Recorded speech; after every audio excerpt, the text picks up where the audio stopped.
स्वच्छता, संस्कृति और अतिथि सत्कार के लिए देश विदेश में पहचान बना चुके इंदौर में बुधवार को एनआरआई महापर्व के चौथे संस्करण का भव्य और पारंपरिक अंदाज में आगाज हुआ। इंदौर एनआरआई फोरम द्वारा आयोजित इस एक दिवसीय आयोजन की अध्यक्षता महापौर पुष्पमित्र भार्गव के द्वारा की गई। इस अवसर पर 27 देशों से आए 220 से अधिक प्रवासी भारतीयों ने चौथी बार इंदौर की धरती पर कदम रखकर शहर से अपने भावनात्मक जुड़ाव को दोहराया। कार्यक्रम की शुरुआत सुबह से ही उत्साह और उल्लास के साथ हुई। यशवंत क्लब में आयोजित पारंपरिक भारतीय खेलों के विशेष सत्र ने सभी का ध्यान आकर्षित कर दिया। इस आयोजन में गुल्ली डंडा, कबड्डी, लंगड़ी, लट्टू और पतंग उड़ाने जैसे पुराने देसी खेलों ने बचपन की यादों को ताजा कर दिया। खास बात यह रही कि महापौर पुष्पमित्र भार्गव स्वयं एनआरआई प्रवासियों के साथ इन खेलों में भाग लेते नजर आए, जिससे माहौल और भी आत्मीय हो गया। खेलों के साथ साथ इंदौरी नाश्ते ने भी मेहमानों का दिल जीत लिया। पोहा, जलेबी, कचौरी, समोसा जैसे पारंपरिक स्वादों ने प्रवासी भारतीयों को अपनी जड़ों से जोड़े रखा। आयोजन के दौरान भारतीय संस्कृति, परंपराओं और इंदौर की जीवन शैली की झलक साफ नजर आई। महापौर पुष्पमित्र भार्गव ने अपने संबोधन में कहा कि एनआरआई महापर्व का उद्देश्य विदेशों में बसे भारतीयों को अपनी मातृभूमि, संस्कृति और संस्कारों से जोड़ना है। यह आयोजन न केवल भावनात्मक संबंधों को मजबूत करता है, बल्कि इंदौर को वैश्विक स्तर पर पहचान दिलाने में भी महत्वपूर्ण भूमिका निभा रहा है। बंद कर दिया सम्मिट चल रही है।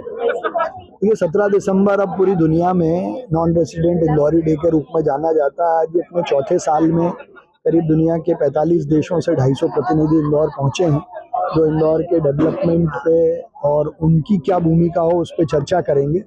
लेकिन साथ ही आज की शुरुआत परंपरागत खेलों के साथ, इंदौरीपन के साथ, मालवीय उत्सव के साथ हुई, जहां सबने परंपरागत खेल गुल्ली डंडा, सितोलिया और कंचे, पतंग, नींबू रेस के साथ की है, जिसने अपनी मूल भावना से उनको जोड़ने का काम किया। और सबने यही कहा कि हम कहीं भी चले जाएं, हमारे अंदर का इंदौरी बाहर नहीं जा सकता।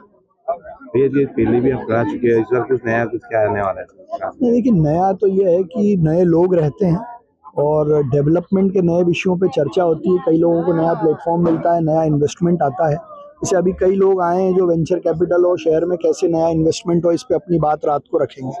ये कितने इसके अंदर प्रवासी शामिल होंगे? करीब 45 देशों के 250 लोग शामिल हो रहे हैं और शाम को दिल्ली कॉलेज में ये मेन फंक्शन होगा।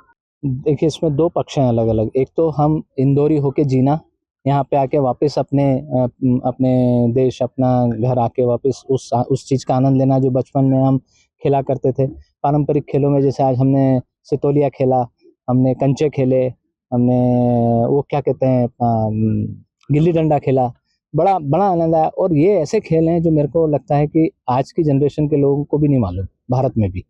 अब बम्बई में कहाँ किसको गिल्ली डंडा कहाँ खेलेगा बंदा, तो यहाँ हम वो गांव में खेल चुके हैं, तो वो खेल के बड़ा ही ऐसा वापस अपने रूट्स पे आ गए हैं। और पुष्पमित्र भैया को बहुत बहुत धन्यवाद देना चाहता हूँ कि उन्होंने इस तरह का आयोजन करके इस तरह से परंपरा को जीवित रखा है। और एनआरआई को नॉन रेसिडेंट इंदौरी बोल के हमको और जुड़ गए हम, तो बड़ा ही अच्छा लगता है। इन्वेस्टर की बात की जाए तो क्या आप भी कुछ इंदौर के लिए कुछ ओवर लाएंगे? यस, रोजगार हमने एक कंपनी चालू की, आईटी कंपनी, जिसमें हम कोशिश ये करते हैं कि हम केवल इंदौर के ही इंजीनियर्स को उसमें एम्प्लॉय करें, क्योंकि हमारा यहाँ रहने का मतलब क्या फिर। तो भले ही हमको थोड़ा सा स्ट्रगल करना पड़ता है कभी कभी, लेकिन हम कोशिश यही करते हैं कि हम इंदौर के ही यंग बच्चों को, इंदौर के अपने लोगों को आगे बढ़ाएं। दूसरा, हम इंदौर की जो परंपराएं हैं, इंदौर की जो यूनिकनेस है हर चीज़ की, खान पान में कह लें, त्योहारों में कह लें, या फिर जो संबंधों में मसले, वो उसको हम बढ़ावा देते हैं। जैसे मैं सबको ये कहता हूँ, यूरोप के लिए बातें करते रहते बच्चे यंग से, हम टोमेटिनो में जाएंगे। टोमेटिनो जानते हैं ना आप, वो टमाटर का फेस्टिवल होता है। तो मैंने कहा टोमेटिनो छोड़ो, हमारे इंदौर में टोमेटिनो का बाप होता है, गेर जिसको बोलते हैं, रंग पंचमी पे। मतलब क्या तो उसमें लोग आते हैं और कितने तरह के लोग आते हैं, और क्या आनंद और उल्लास और कितना अनुशासन रहता है, और जिसमें प्रशासन भी भागीदार रहता है। लोग, ये जन त्योहार है, ये मेरे ख्याल से भारत में और कहीं नहीं होता ये, सिवाय अपने यहाँ के। तो ये इस चीज़ को हम बहुत प्रमोट करते हैं।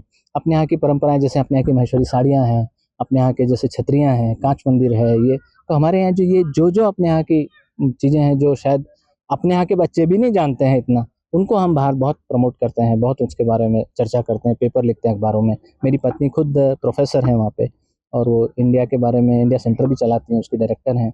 और पुष्पमित्र भैया के साथ यहाँ के कल्चरल जो सांस्कृतिक चीज़ें हैं उनको बच्चों तक कैसे पहुंचाएं, इस पे काम भी कर रही हैं। सर कैसा लगता है आपको कल्चर से आप जुड़े हैं, किस तरीके के आपके अनुभव हैं? भैया हम तो दिल से बिल्कुल देसी हैं, हमारा कल्चर हमारे में से निकल ही नहीं पाया है।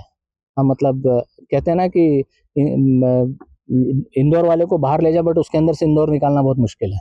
तो हम तो बाहर जा भी चुके हैं, मैं तो 10 साल टोक्यो रहा हूँ, 10 साल मतलब जापान में रहा हूँ, 10 साल अभी स्वीडन में हो गए हैं। लेकिन हमारे बच्चे हमारे सब एयरपोर्ट से उतर के सबसे पहले पोहा कचौरी समोसे का लेते हैं, बोले पापा दवाई बाद में खा लेंगे।